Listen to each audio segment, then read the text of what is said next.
Madam, gall bladder में stone हुआ है। 5 लाख रुपए लगेंगे ऑपरेशन करने में।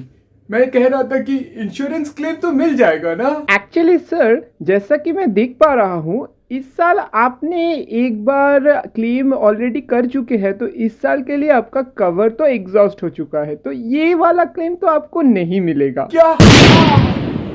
ये बात सुन के तो लगता है ब्लैडर ही फट गया। अरे सर सर, हेल्थ इंश्योरेंस एक बहुत ही जरूरी चीज for you and your family members.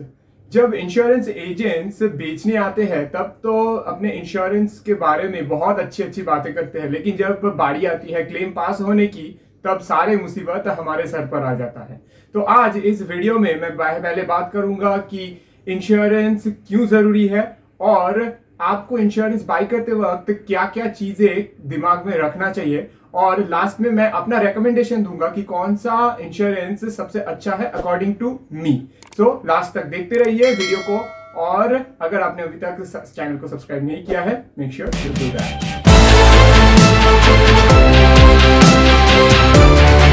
So health insurance क्यों जरूरी है? किसी भी इन्वेस्टमेंट करने से पहले, बी इट स्टॉक मार्केट और क्रिप्टो और bonds, anything, you should purchase a health insurance, because अगर आपने इन्वेस्टमेंट किया है, उसका पैसा बढ़ भी गया है और अनएक्सपेक्टेडली आपको कोई बीमारी हो जाती है या फैमिली मेंबर को बीमारी हो जाती है, तो आपका पूरा इन्वेस्टमेंट आपको तभी के तभी निकालना ही पड़ेगा, क्योंकि जान तो पहले बचेगी फिर तो पैसा आएगा, है ना?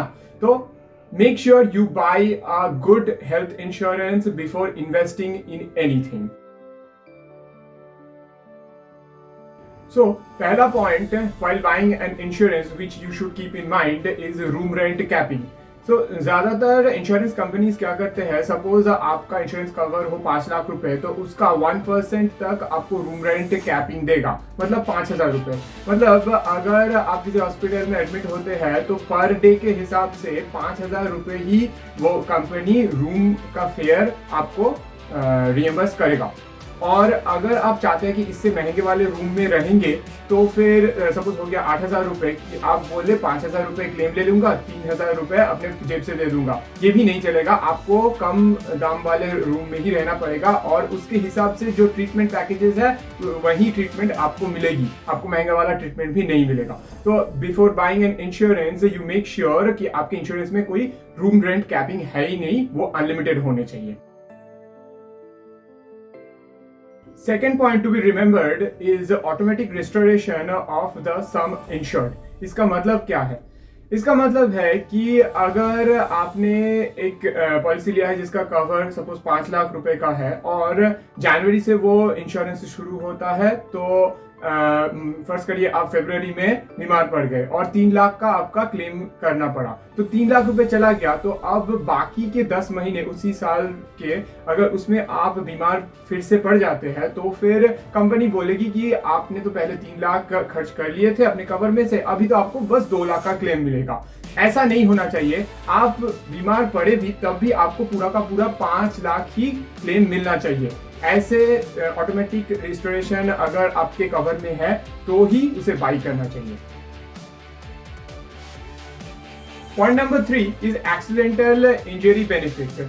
अब ये क्या होता है? सपोज आपका कोई एक्सीडेंट से इंजरी हो गया और आपको हॉस्पिटल में एडमिट होना पड़ा, तो इसमें हो सकता है कि आपका बिल 10 लाख आ जाए, लेकिन आपके पास 5 लाख का ही कवर है। तो ऐसे केसेस में इंश्योरेंस कवर में होता है कि आपका जो क्लेम है, मतलब कवर है, उसका दुगना आपको मिल सकता है। मतलब 5 लाख का 10 लाख कवर आपको मिल जाएगा in case of that accidental injury claim.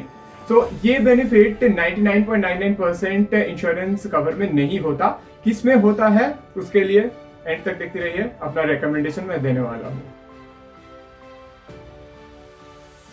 Number 4th point is online medical checkups और डॉक्टर कंसल्टेशन।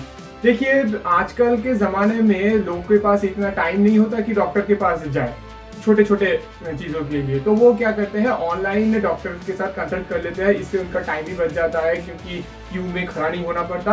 पिछले ज़माने में ये सब नहीं चलता था। तो आपको चेक करना है कि आपके इंश्योरेंस पॉलिसी में ये ऑनलाइन कंसल्टेशन की भी फीस कवर होने चाहिए।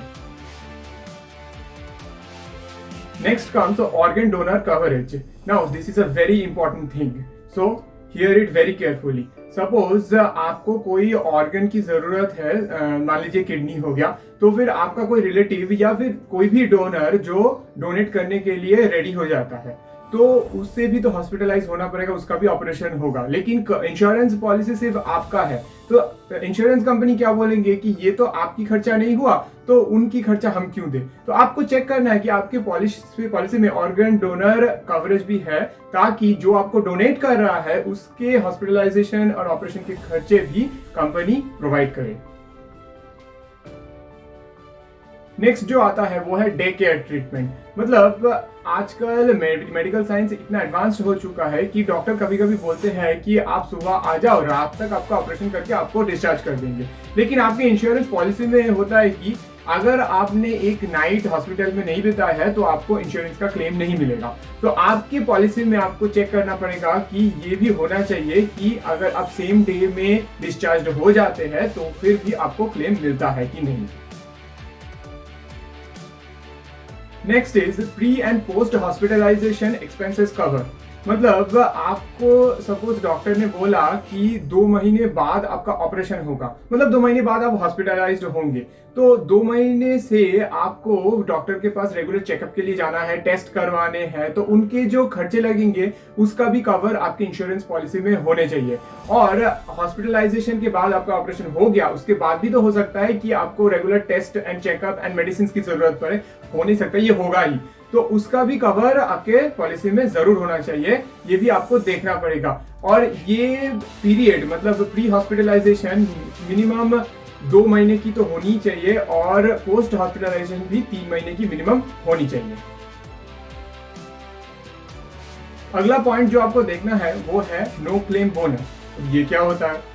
सपोज आपने इस साल कोई भी बीमारी के लिए क्लेम नहीं दिया है, मतलब आपको कोई बीमारी हुई नहीं है, तो फिर आपके पॉलिसी में ऐसा होना चाहिए कि अगले साल आपका जो कवर था इस साल उससे 10%, 20% या 50% कवर बढ़ जाए। मतलब सपोज आपने 10 लाख का कवर लिया है, तो उसका 20% अगर बढ़ गया तो अगले साल आप 12 लाख तक इंश्योरेंस क्लेम कर सकेंगे। और उसके बाद मतलब फॉलोइंग ईयर आपको और भी क्लेम ज्यादा मिलेगा अगर आपने उस साल भी कोई क्लेम नहीं लेते हैं तो इसे बोलते हैं नो क्लेम बोनस। और ये बोनस आपके इंश्योरेंस पॉलिसी में है कि नहीं ये भी आपको चेक करना पड़ेगा।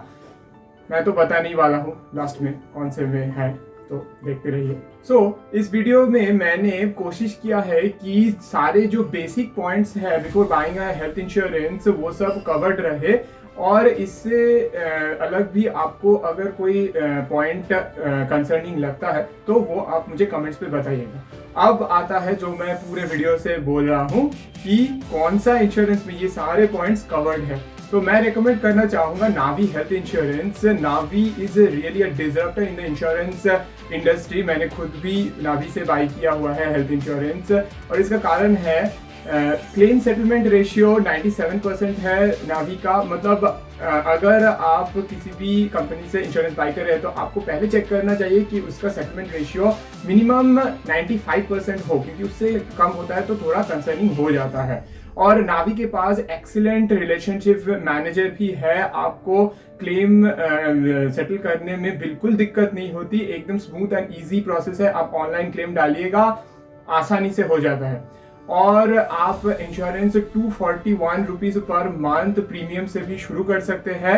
नावी के पास 12 लाख से ज्यादा कस्टमर्स भी है और 10,000 हॉस्पिटल्स के साथ नावी का टाई अप भी है। इनका सीईओ है सचिन बंसाल, जो कि फ्लिपकार्ट का भी फाउंडर रह चुका है। तो अकॉर्डिंग टू मी नावी पे मेरा पूरा भरोसा है। अब आप अपना ड्यू डिलिजेंस कर लीजिएगा before buying a health insurance. I hope ये वीडियो आपको अच्छी लगी होगी। अगर अच्छी लगी है तो लाइक करना मत भूलिएगा और ज्यादा से ज्यादा शेयर कीजिए, ताकि सारे लोगों को ये अवेयरनेस मिल सके कि हेल्थ इंश्योरेंस उनके लिए कितना जरूरी है। मिलते हैं अगले वीडियो में। प्रिया आचार्य जी साइनिंग ऑफ।